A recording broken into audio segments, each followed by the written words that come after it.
Salam salam ñu ngi leen di ziar ambassadeur depuis Paris from Kër Ndiaye Lo kon nag mu ngi noonu nag yàlla nañu yàlla defal jàmm defal ñu sutura afiya ñu ñëw nag si teggi natta bi ñu ñëw si natta bi ayca ambassadeur depuis Paris from Kër Ndiaye Lo ñuy ñëw nag si live bu spécial buñ leen di defal di si waxtaan ak yéen di si indi waxtaan bu am solo di leen béggee bu baax a baax di leen ñaanal gudd fan ak wér ak sutura afiya àdduna àllaaxira kon nag tey ji li nga xamante ne moom la ñuy waxtaanee mooy xew-xewu jamono ndaxte Sénégal nag ndekete dañ ko war a tontine waaw jege si zircon tout ça pour ça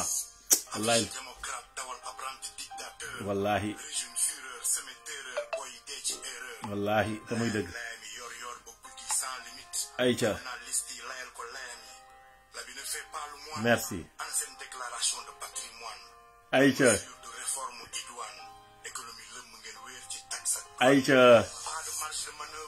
ayca mu gaay yi mbokk yi ñu ngi ñëw nag doon leen indil nag waxtaan bu am solo di wax nag ñu ngi leen jaajëfal di wax na nag tey live bu am solo la ñuy defal askan bi di leen si indil nag waxtaan bu am solo ayca hommage Mame Dabakh kon nag ñu ngi koy ñaanal Mame Dabakh waaw kon nag ñu ngi koy jaajëfal bu baax a baax ndax liggéeyam rafet na waaye nag dina ñëw diaspora bon n'est qu'un motif pour contrecarrer la décision de la Cour suprême sur le recours de Barthélémy Diaz pour la mairie de Dakar confisquée par Sonko et Pastef dinañ si ñëw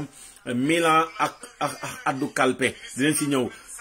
ñoo ko gisandoo ñoo ko waxal seen bopp ñii ñoo war a participer ci diaspora bon bi tout sauf Pastef aux prochaines locales ils sont nuls et arrogants kii loolu la bind xam naa ne amul solution pour defar Sénégal benn yitte rek la mooy lijjanti solution pour nekk président loolu képp yeewu leen waaw kaw de ti li mu wax ni doo dëgg la de ku cotisé loo tëkkaale woo man la xeexloo ku la cotisé wul maanaam bu la cotisé loo daf lay tënk bu ko defee yow da nga naan kii naa ko fiy bàyyi di ko woteel bu ko defee mu man maa fay di yaakaar mu lay fay xam nga ki lu amel bor moom da nga koy ñaanal mu gudd fan pour bu ko defee mu fi gën a yàgg Sonko loolu la bëgg bu leen participer Banque mondiale nekk fi FMI nekk fi sunu zircon bi nekk fi ayca diaspora bi yeewu leen l'abandonné pour mën a joraat sa xaalis diaspora yeewu ngeen surtout ñi yaakaaroon ñibbisi ci projet bi ndekete yéen la projet bi yaakaar joxe leen lii ngeen am mu tuut mu bari 4000 cadres au lieu de développer le pays au mais cotiser néew di doole yi urgence situation à Touba avec les eaux pluviales Oussou Bébé est un bipolaire urgent Ousmane Sonko se dédie on va travailler avec la FMI pour convaincre les bailleurs weddeeti na boppam dinañ si ñëw enfin les masques tombent chaque année tu demandes de l'argent aux Sénégalais yow tamit amal rusukaay tuuti Sonko moo dàq xas géwal te moo dàq xas géwal xam nga 1 2 3 mu naan Farba géwal et cetera mu am xaalis am milliardaire te moom moo dàq yelwaan bi ñi muy xas ay géwal Sonko moo dàq xas géwal yi te moo leen dàq yelwaan après bu kenn jooy addiya bu kenn joxe addiya jox leen ma levée de fonds léegi masata la lu waaye am indi on soutient la diaspora mais on ne les arnaque pas Sonko noppalul xamoo dara dégage moo gën kii loolu la bind écrire avec ardeur quand la terreur fait fureur au pays des effaceurs docteur Yankhoba Seydi nag page 6 bi nga xamante ne def na fa contribution bu mucc ay dem leen ngeen lire journal si Vox Populi dinañ si ñëw yaatal ko ñëw indil leen lii docteur Yankhoba Seydi bind non c'est le meilleur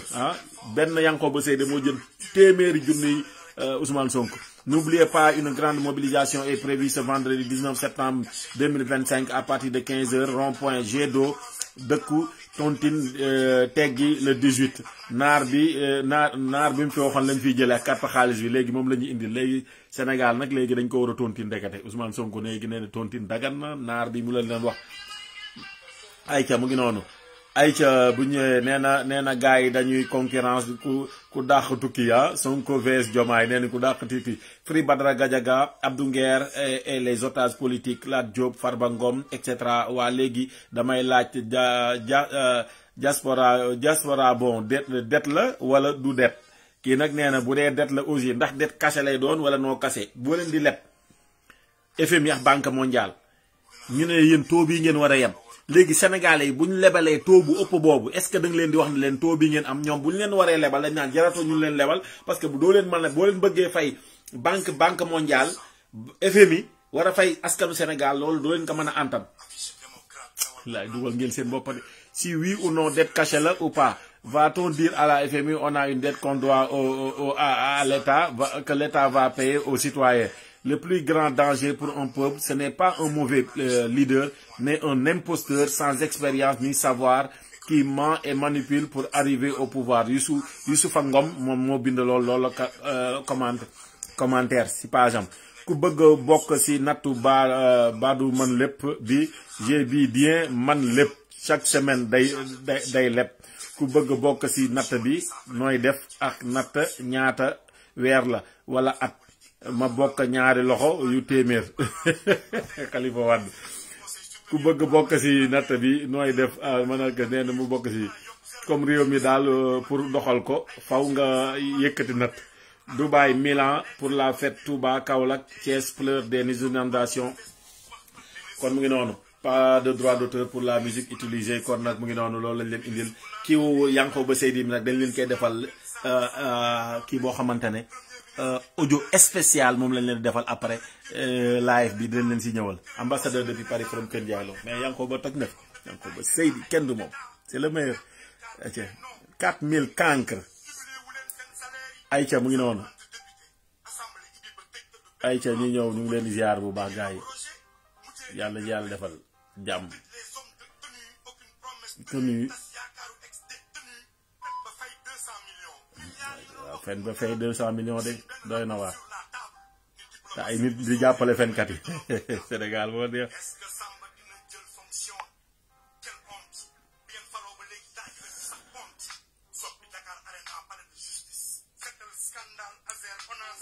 yàlla nañu yàlla dooli sutura yàlla nañu yàlla dooli aafiya yàlla nañu yàlla mooy Pastef mooy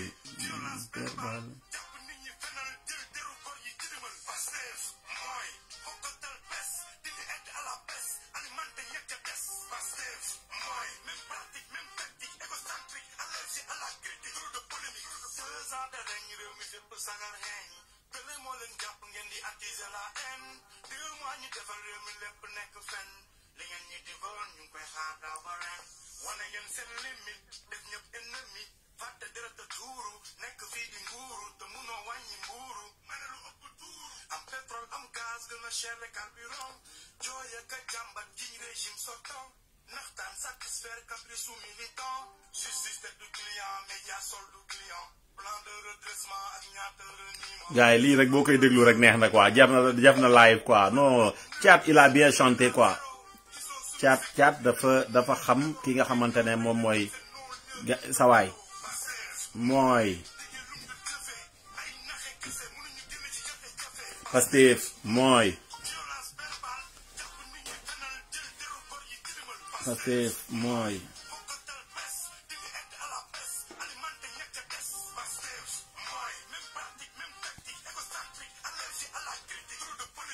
Aïcha, écrire avec ardeur quand la terreur fait fureur au pays des effaceurs. Par ces temps qui courent, le vocal effacé est devenu très tendance dans le débat public au Sénégal. En effet, depuis que le Premier ministre l'a utilisé dans une de ses fréquentes furies pour s'insurger contre les chroniqueurs et les journalistes qui, d'après lui, sont à la solde d'opposants politiques, le paysage politique est totalement enrhumé par un verbe qui rappelle curieusement les sombres heures du nazisme hitlérien, voire les fâcheries du fascisme musolinien qui, pourtant était d'un autre siècle, même s'il s'agit d'un siècle pas du tout lointain, les convocations et emprisonnements ont explosé. Pour que tout soit clair dès le départ, il est utile, hein, pour que tout soit clair dès le départ. Pour tout soit clair dès le départ, il est utile de rappeler à tous ceux que ce verbe que les élèves connaissent bien veut dire, puisque ce verbe nous ramène sur le terrain de la pédagogie. Il devient alors légitime de répéter à tous ceux et toutes celles qui le savent déjà, y compris les petits-enfants, petits écoliers, que le verbe effacer signifie faire disparaître. Verbe effacer, moi faire disparaître. Selon le dictionnaire préféré des écoliers, le Petit Larousse. Ainsi, la furie du Führer guide de Berchtesgaden a effacé des millions de voix et de voix de tout dans une fois qu'aucune loi n'a ébranlé. Le monde se souvient encore que le dictateur de l'Allemagne nazie 1933-1945 a pourtant pris le pouvoir de la manière la plus démocratique qui soit avant d'opérer le grand virage que le monde entier ne peut oublier eu égard aux effacements historiques connus. Non, le Premier ministre, visiblement excédé par des voix qui prennent une voix autre que celle qu'il voulait voir, agacé par des voix qui laissaient entendre d'autres sons de cloche, décoche une flèche qui efface. On va effacer tous les chroniqueurs et journalistes pour faire face à opposition. Cette déclaration du PM qui ne gouverne pas encore mais veut qu'on le laisse gouverner est tout de même bizarre. C'est le même qui estime pourtant que l'opposition actuelle n'existe pas. Pire encore, que l'opposition est si faible qu'elle est réduite à l'état de résidu. Quelle contradiction! Si tel est le cas, Monsieur le PM, alors cette opposition résiduelle est incapable de se payer le luxe d'avoir chroniqueurs et journalistes à sa solde contre vous. Monsieur le PM, si cette opposition politique n'est que l'ombre d'elle-même, point n'est alors besoin d'effacer les chroniqueurs et les journalistes pour les affronter, vous n'en ferez qu'une bouchée. À peine a-t-on fini de